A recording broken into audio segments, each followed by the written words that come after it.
The secret of a shark's hammer, the longest neck since the dinosaurs. Every shape in nature, no matter how bizarre it may appear, evolved as a result of the struggle for survival. Their heads are so weird.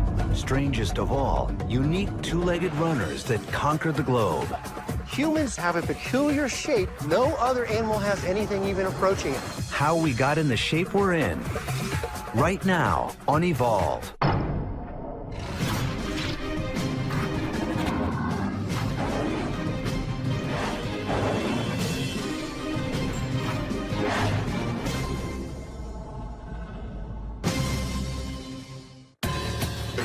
At the start, 3.5 billion years ago, the shape of life was a single cell. But as life forms evolved, and the first primitive animals emerged, the shape those life forms took would, in large part, determine whether they would live or die. Shape is such an important part of what makes an animal what it is. It influences the way it interacts with its environment, the way it interacts with other organisms, its own species, other species. Shape is a big deal. Today, animals are shaped in so many different ways that, taken all together, each one begins to seem more bizarre and illogical than the next. There are a lot of really weird animals in the world. If you've ever looked at a pangolin, they're really weird. If you've looked at a wrinkle-faced bat, they're crazy looking. You've got giant anteaters. There's all kinds of different weird animals in the world. Yet every one of these strange bodies have evolved for a single purpose, survival. And few species have thrived as long as sharks. 400 million years ago, sharks evolved. At first in many different shapes. But once their sleek torpedo-like bodies developed, with jaws slung low and back, they became dominant predators. Their shape a success, they have changed little since. So why, 20 million years ago, would a new kind of shark appear that would survive to this day? The hammerhead, whose strange shape would baffle scientists until now. In the mangrove swamps of Florida, marine biologist Steve Kajiura chases down hammerheads for science. It's on the right side of the boat. He spotted a baby, but when fully grown, the hammerhead shark can reach 20 feet, with heads that can stretch out to span a full 4 feet across.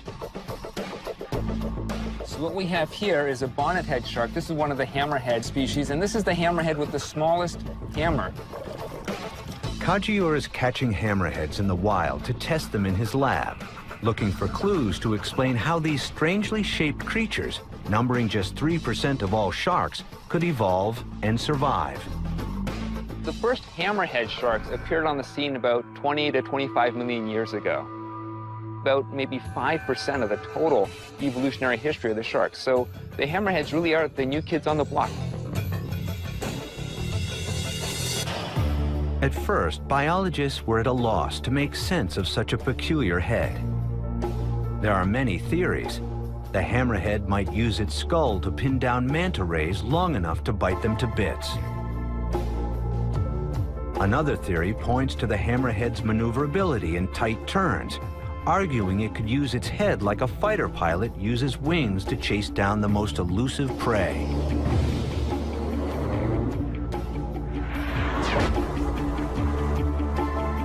Kajiura has a different idea. Every animal, humans included, give off a faint electrical charge when their heart beats or a muscle twitches. All sharks can detect this electricity pulsing around them through hundreds of minute dark pores peppered over their heads. Sharks rely on these electroreceptors to find creatures lying on the sea floor, even when they're camouflaged or remain completely still.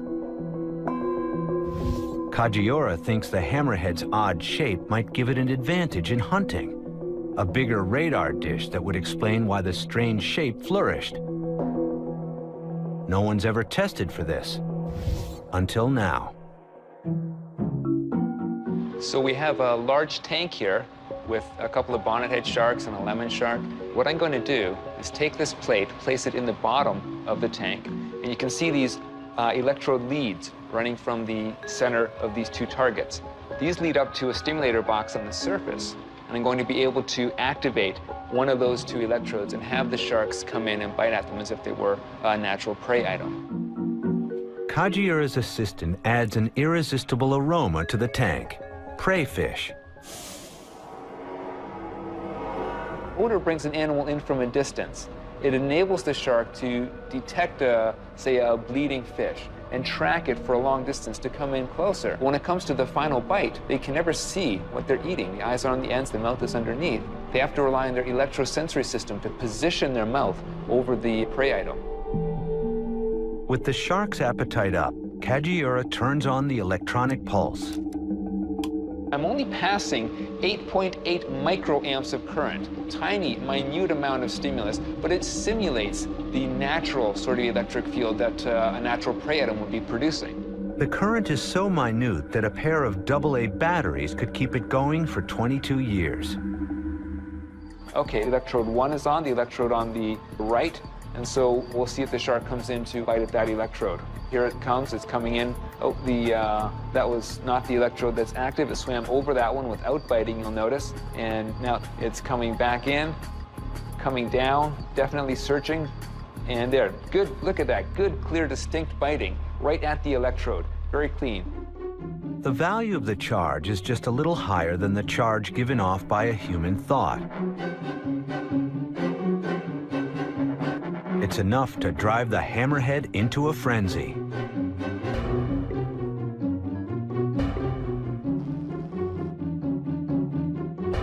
In every instance, the hammerhead beats the pointy-headed lemon shark to the bullseye. That's a male bonnethead shark who is biting at that one. The lemon shark is still cruising high in the water column. To be fair, this particular lemon shark was moved from the wild into the tank just recently. But even in the wild, the hammerhead shape gives it an edge. If you go along the beach with a metal detector and you have a big, large coil, you're going to cover a lot more ground than you would if you had a very small, narrow coil. And that's really all it takes. It's a small advantage compared to another competitor, which would enable one organism to take off and do very well. Hammerheads have disadvantages, too. They aren't as fast as some other sharks, and their ungainly heads keep them from pulling prey out of tight spots. But the shape of their head, likely appearing first as a genetic mutation, proved to be a successful adaptation. In the evolutionary future, the number of hammerheads may even increase. The predatory shark has evolved the perfect shape for offense. But what if you're on the defense? How do you survive the onslaught in a world of killers? This strange creature was unknown until it was spotted, first by fishermen off the coast of Indonesia in the 1990s. It looked like an octopus, but it could morph its shape in an instant to appear as seemingly any animal around it. At first, no one had any idea what it was. The first time I saw it, I just was blown away. You couldn't get a more spectacular animal. It really is the pinnacle of wizardry. Biologist Mark Norman was the first scientist to study this seemingly shapeless creature. He named it the mimic octopus. The mimic octopus makes itself look like a living, moving animal. So it pulls all its arms around behind its body and swims along like a poisonous flatfish called a banded sole. In other cases, if it's getting attacked, it puts 6 arms down a hole and raises the other 2 arms to look like a poisonous sea snake that has bands along its body. If that's not enough, it'll swim along looking like a poisonous lionfish with these banded arms looking like the banded spines that come off these very deadly fish.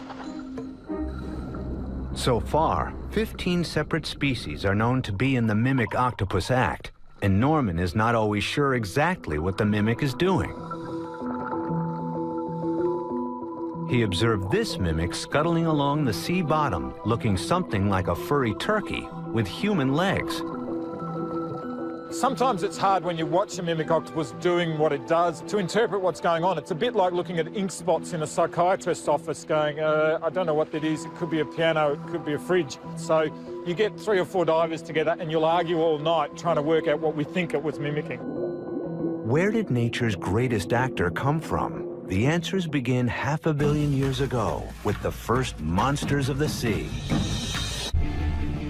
Starting over 540 million years ago, in the Cambrian period, life exploded into an encyclopedia of shapes. A whole bunch of body shapes that have never existed before suddenly appear. All of a sudden, there are body parts that never existed, things like shells.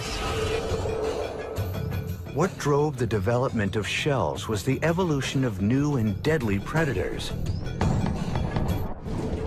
For a species to survive the attacks, successful defenses would have to evolve.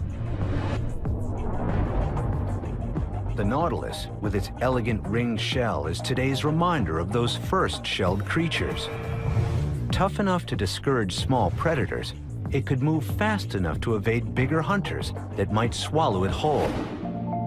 The nautilus shape is very aerodynamic. By jetting out water, it can actually jet backwards well over 15 miles an hour in short bursts. Other shelled creatures may not have been so speedy. And in the 150 million years to come, many died out or evolved a new shape to survive. These are cuttlefish. They appeared around the same time as sharks 400 million years ago. They were like a nautilus, grown naked, without their shell. Their tough cartilage spine, the cuttlebone, helped propel them through the water. By not being bound inside of a shell, they were able to squeeze into tighter crevices. Their body was very gelatinous in nature. They were able to crawl into rocks, crawl into caves, actively hunt in areas that nobody was able to hunt before. This advantage was offset by their defenseless form. Without their shells, cuttlefish evolved an astounding ability to hide in plain sight. Cuttlefish are hardwired, genetically driven to camouflage on any visual background we give them. Biologist Roger Hanlon has been trying to unravel the mysteries of cuttlefish and their cousins, the octopus, since he first encountered one changing color in 1968. I can't help it. Every time I think I've seen something amazing, they'll do another little twist that takes my breath away.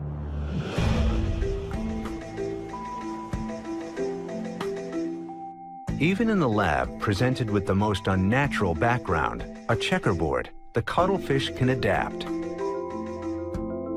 We're going to slide in the new pattern on the bottom. There it comes, just like that. So now it's got a new visual background, and we can check the monitor and see its change. Never having encountered anything like it in nature, the cuttlefish takes a stab at its first impression, changing from brown to gray in just a few seconds, even creating a passable rectangle on its back. It sees white checkers about the same size as that, turns on a disruptive pattern. It's not perfect, but it's close enough to fool a predator. Scientists have long known that cuttlefish skin changes on signals from its brain, but no one has ever been exactly sure how these signals were transmitted. Chemical hormones in the blood was the popular theory. Hanlon's team, building on earlier research, found the answer wasn't chemistry, it was electricity.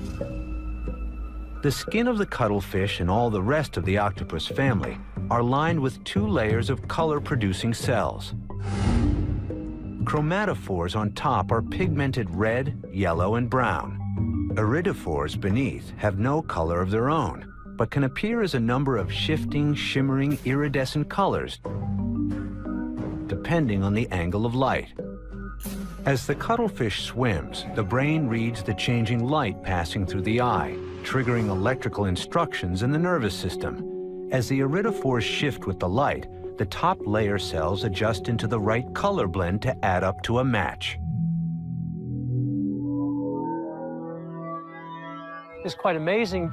It's sort of electric skin in the sense that there are millions of these little pigmented cells in the body, and they would create the illusion of passing bands and clouds across the skin. The smart skin system can fool a predator in two ways, creating a close match to the background, or a pattern that disrupts recognition of the shape of the cuttlefish.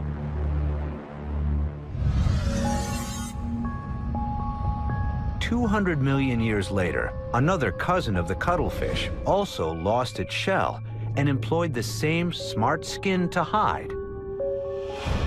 The octopus. Unlike the cuttlefish, the octopus had no bones at all. It was pure, flexible muscle. The most elastic body shape on the planet. You can think of them almost as a liquid animal. They're plastic, they can change how much their arms get pulled in close to their body. But on top of that, they have this most amazing skin.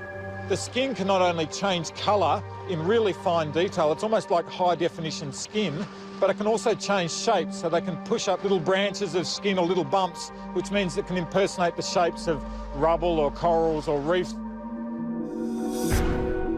The octopus hides for defense from predators and to sneak up on prey. In this footage, an octopus stalks and then pounces on a crab.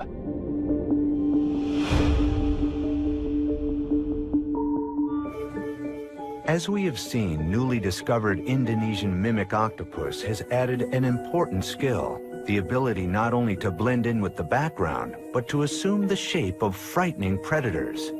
I don't think they learn their models as they grow. I think this is an evolutionary memory. Biologist Mark Norman believes the mimic evolved perhaps 50 million years ago, when it moved out of the safety of coral reefs in search of new food sources and onto the shallow sandy plains off the Indonesian coast, where even an octopus can't hide. When you swim around in these areas, there's no protection, no reef, no coral cover. It'd be like trying to match a white piece of paper. And the only other animals that are out during the day on these sand plains are covered in spines or are poisonous. For the evolving mimic, the flip side of survival of the fittest was death to bad actors.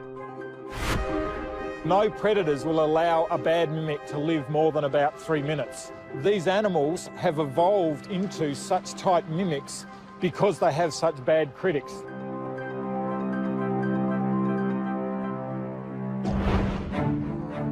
While life on Earth got its start in the sea, there was a whole new frontier waiting to be conquered.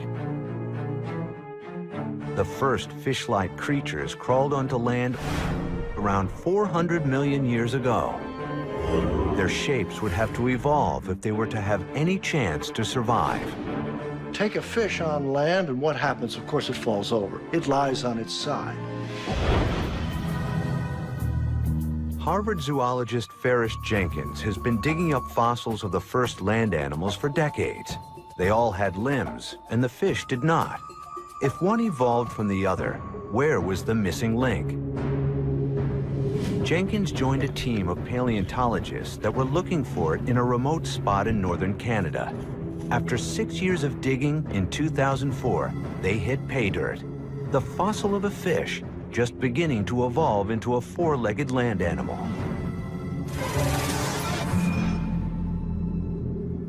And we realized we had found something that nobody ever quite had fully seen before. This spectacular find is clearly a fish. I can see the bones that supported the gills that this animal still had. It is a fish because when you look at the body that lies behind the head, it's covered in these scales. But turn the fossil over, and it reveals something startling. Here, for the first time, was a vertebrate animal with a distinct separation of the head from the body, and that's called a neck. And what's a neck useful for? The answer is for living on land. No fish has a neck. Only land animals have them. Well, of course, in the water, a fish can orient its entire body and therefore its head in any direction it wants and do it with great facility and ease. But an animal that's amphibious, an animal that's come out onto land, cannot move the body so quickly. And in feeding, needs to move the feeding apparatus in the direction of prey, and therefore a neck becomes critical.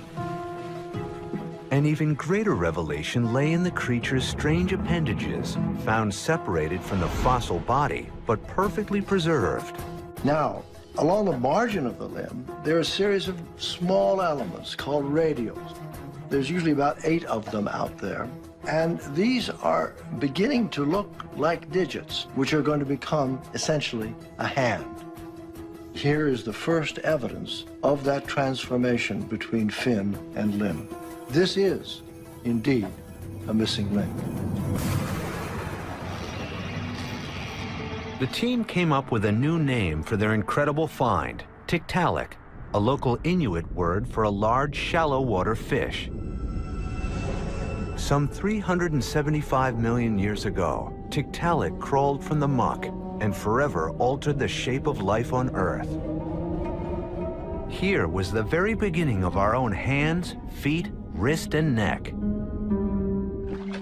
Ultimately, their descendants would give rise to all of the land-living vertebrate animals that we know about today, including people. This is the start of one of the greatest evolutionary stories of all time. In the eons to come, the primitive limbs that are first visible in tiktaalik would develop in reptiles, birds, amphibians, and mammals like us. Mammals whose bodies would stretch, squash, and twist into 1,000 variations on a single theme, all in the struggle to survive. Mammals like us first evolved some 125 million years ago. Our general body form, once established, never changed. Mammals all share a similar basic skeletal shape. Backbone, limbs in the front, limbs in the back, a head at the top, a tail. But while all mammals are generally the same shape, there are many variations, some of them unique, and some even strange.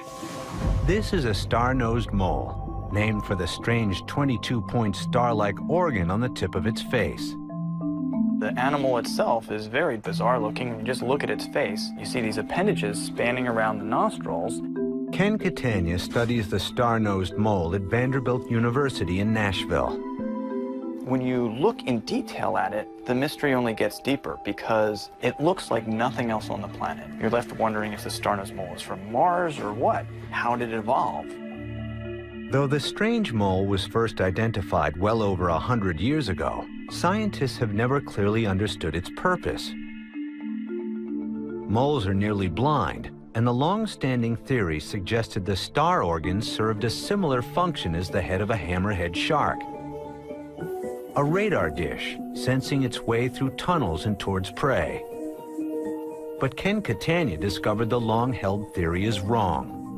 In reality, it's a skin surface, and it is full of touch receptors. It's just packed with tens of thousands of little tiny organs that are used for touch.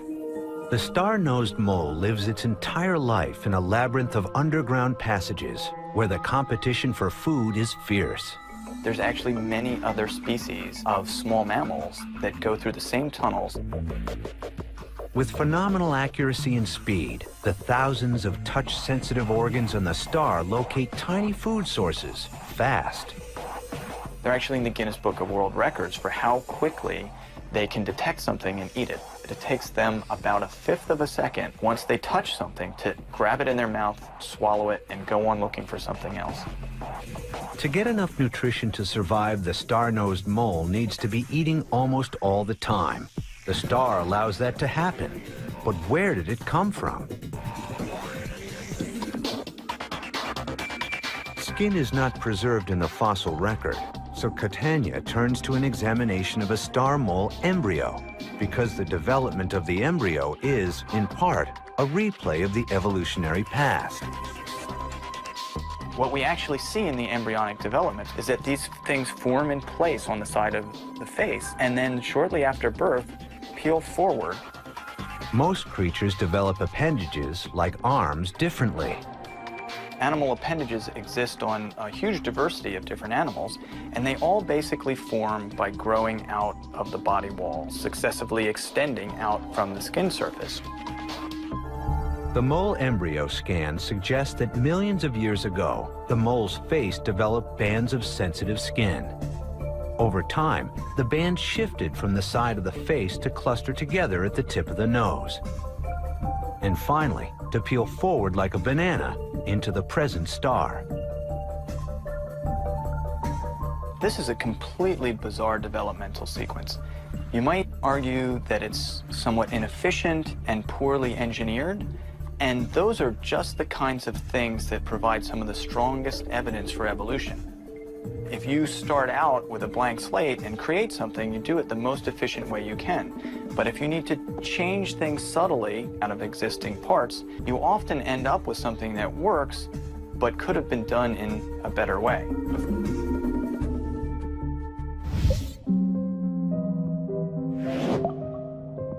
Land animals continued to develop in unusual ways. Several species eventually evolved to return to life in the water.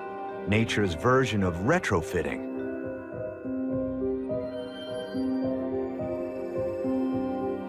Parts built for land were reshaped over millions of years for life in the water. One of the first mammals to go back to the sea was the ancestor of today's platypus. Platypus have this big bill that makes them look like a bird, even though they're not birds. They have a weird spur that comes off the ankle that they can use to inject venom. They have weird bones that stick out of the pelvis. They have densely matted fur. They're just weird-looking animals. When platypus were first discovered, they actually thought it was a hoax. When they actually sent a specimen to London to the museum, they actually thought that it was made up from different parts of an animal. The platypus has been completely reshaped by the survival challenge of its environment. If you look at the bill of a platypus, they use that for finding food on the muddy bottom of a stream. The webbed feet are used for swimming. If you look at that densely matted fur, it helps them stay waterproof when they're swimming around. All body shapes work for what they do because otherwise natural selection would have gotten rid of them.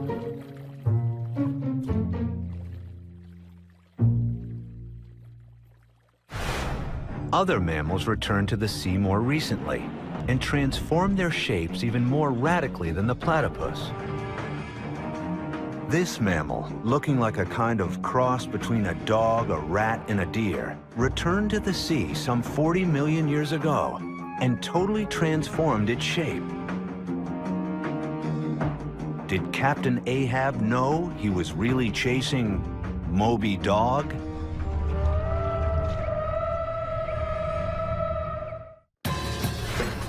From their distant origins 190 million years ago, mammals have spread to every corner of the Earth, changing shape to fit in. But of the over 5,000 different mammal species alive today, perhaps none has undergone a transformation more extreme than Pakicetus.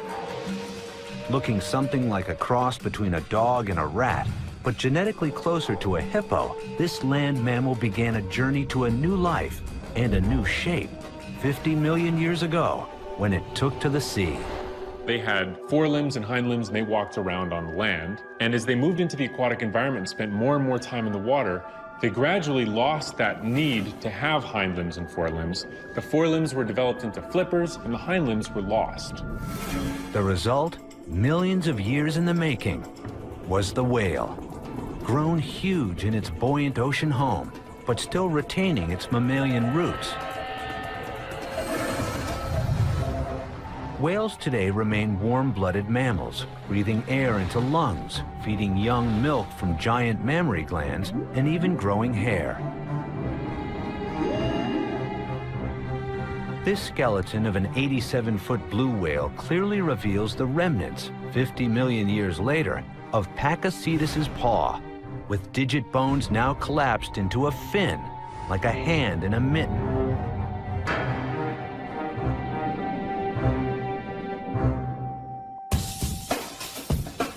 While whales found a better home in the sea, Most mammals remained on land, their shapes continually evolving to fit the environment, a complex combination of factors molding their shapes, like the giraffe's familiar and still mysterious long neck. Darwin pointed out that giraffes have long necks because they feed on the leaves at the top of trees. But their necks don't really need to be that long, otherwise no baby giraffe would ever make it to being an adult. There's got to be stuff to feed on at those shorter heights. So what's up with this long neck? There are 3 reasons for it that we know of now. Nikos Solonius, professor of anatomy at the New York Institute of Technology, agrees that treetop feeding is one factor affecting the giraffe's neck. To make it work, the giraffe has evolved the most powerful heart in nature. The distance from the heart to the giraffe's head is so long that it needs a special blood supply system to prevent it from fainting every time it lowers its head due to changes in blood pressure. To keep the blood pumping properly, the giraffe's heart has ballooned to enormous size, 25 times larger than a human heart.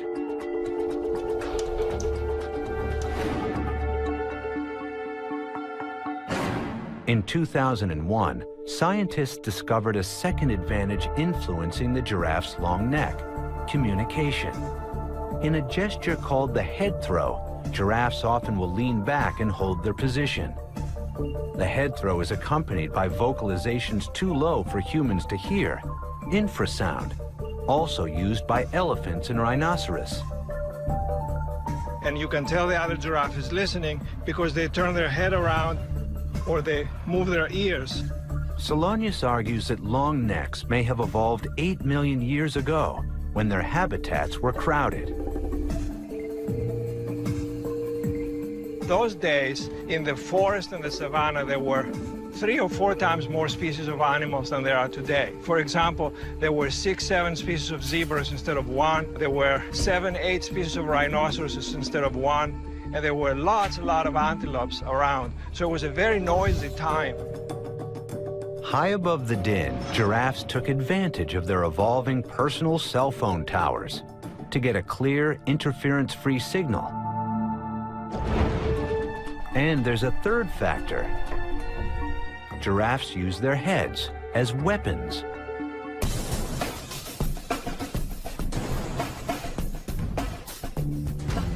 Male giraffes use their neck as a flexible club.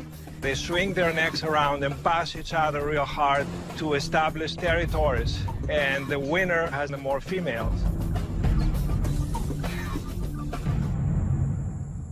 Because giraffes with longer, more powerful necks were more likely to win females and mate, they bred over time giraffes with even longer necks. But with long necks came danger. Giraffe horns were once long and sharp, like their antelope cousins. When the giraffe strategy of fighting happens and the neck gets longer, the horns can actually kill the opponent. What happens is the horns, we see in evolution evidence for the horns to be more blunt, so they won't kill the opponent, because although fighting is very formidable, in evolution you don't have one individual kill the other individual. Only humans kill each other.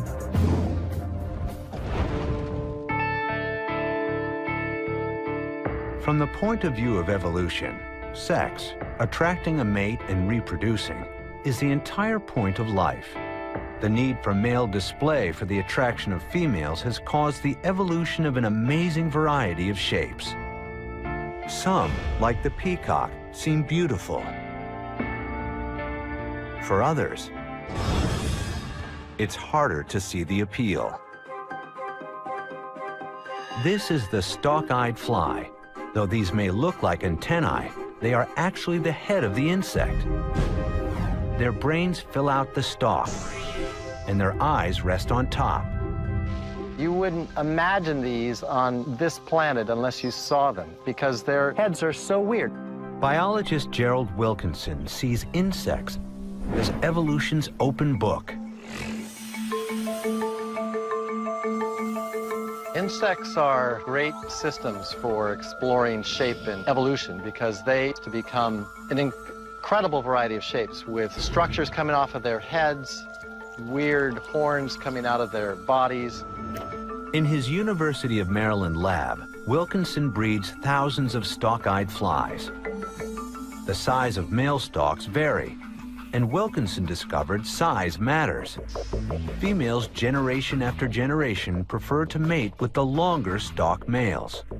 A baffling behavior because the long stalks seem to hurt the species' ability to survive. If you have eye stalks, it's more difficult to accelerate or to maneuver when you're flying. And consequently, it's hard to see what advantage a fly would gain by putting your eyes on the ends of stalks. For clues, Wilkinson looks at male stalk-eyed embryos, or larvae, trying to isolate the genes just as they form the eye, head, and brain. So to find the genes that affect the head, we have to find the tissue that turns into the head. And that tissue is actually beginning to form at the larval stage. By isolating these long stalks and short stalks, just as they were forming in fly embryos or larvae, Wilkinson discovered the difference between them. The short stalks lack the chromosome vital to produce males. They can't have sons, only daughters. The short stalk is a species killer. If not stopped by some process, that should actually eventually cause a population to disappear, because you run out of males, you're left with only females. The long stalk may look bizarre to us, but to a female fly, it's a clear indicator of the best choice of mate. Far from endangered, stalk-eye are an evolutionary success, appearing in the fossil record much as they are today. For the last 50 million years, their strange shape the key to their success.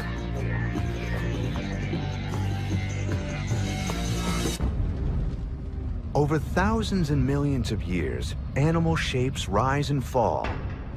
The most successful flourish, no matter how strange. Weird necks, strange ears, and nearly hairless skin. Welcome to the strange world of humans. We are no less bizarre or peculiar than a star-nosed mole. For 3.5 billion years, life has thrived on planet Earth. The shape of each organism forged by multiple factors. The human body, too, has been shaped by evolutionary need into a unique form. Things like a hammerhead shark, the neck of a giraffe. All of these things strike us as being somewhat peculiar. Well, you know what? That's really no more peculiar than we are. Humans do indeed have a peculiar shape, and it's quite unique. No other animal has anything even approaching it. The focus of anatomist Bruce Latimer's work is the evolution of the human body. He believes we were shaped in large part as a result of a single behavioral change in our ancestors. They stood up.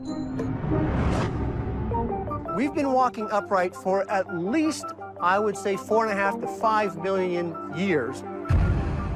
And we are a striding biped, which is to say we stand on one foot at a time.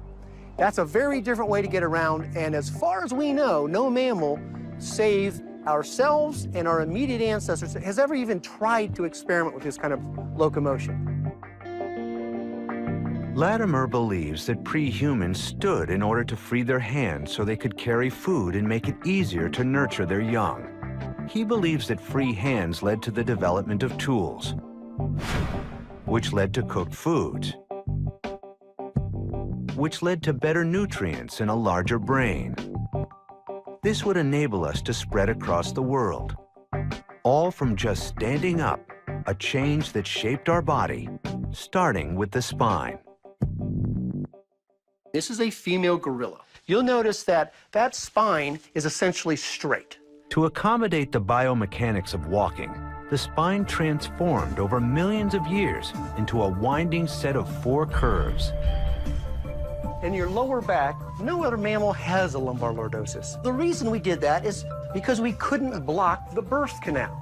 In order to keep that open, we had to keep our sacrum tilted the way it is. Because of that, our head would be out in front of us, which you really couldn't walk like that, so we had to create a curve. That curve creates the hollow in our back. Now, having once accomplished that, so we can get our torso over our hips so we can balance, then we'd be leaning backward too far. So we put in another curve in the opposite direction, and then our head would be sticking out too far in the front. So in order to balance that, we put in another curve here at our neck. A lengthened and curved spine, knees closer together than hips, a barrel chest. All of these are a result of a determined effort over 1 million years to walk, a skill that still does not come easy. You really don't learn how to walk until you're 8 or 9 years old. If you look at the gait of a young child, it's not like an adult. It takes you quite a while to develop those neuromuscular pathways that allow you to do this thing. Another example is that blind children will not spontaneously stand up. They have to be taught to stand up, so it is truly a learned behavior.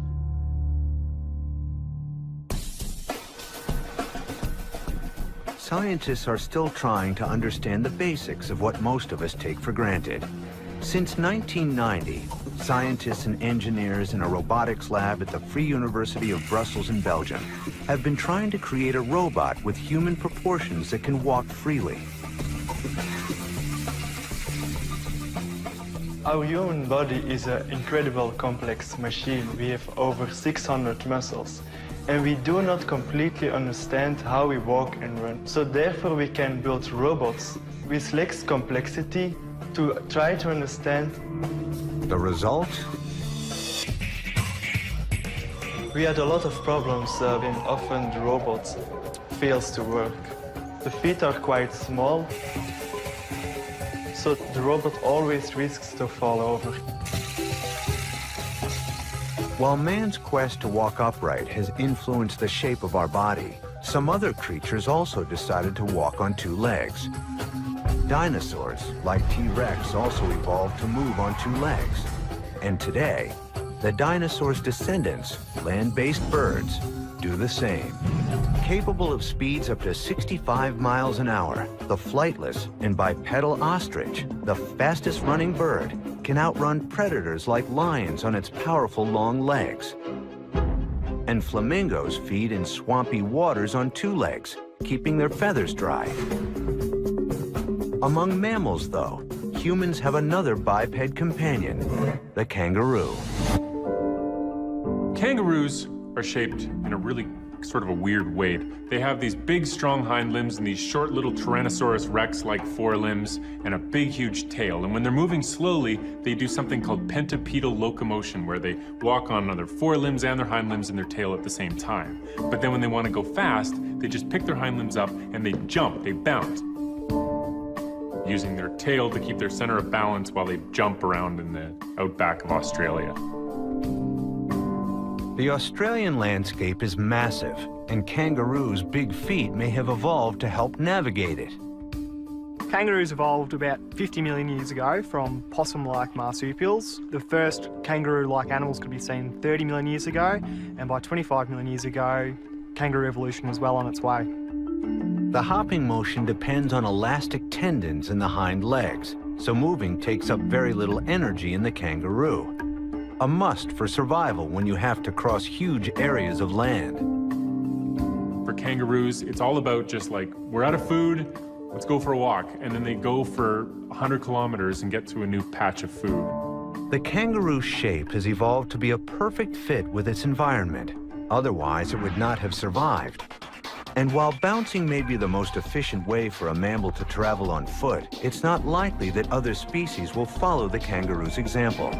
It's not like horses can look and see how kangaroos are doing and decide to start pointing their evolution in that way, get rid of the way they're running and start hopping on their hind limbs. That's not how natural selection works. To a large extent, it was probably luck that got kangaroos pre-adapted to start using that bouncing locomotion. But now that they have it, they're moving more economically than any other kind of creature.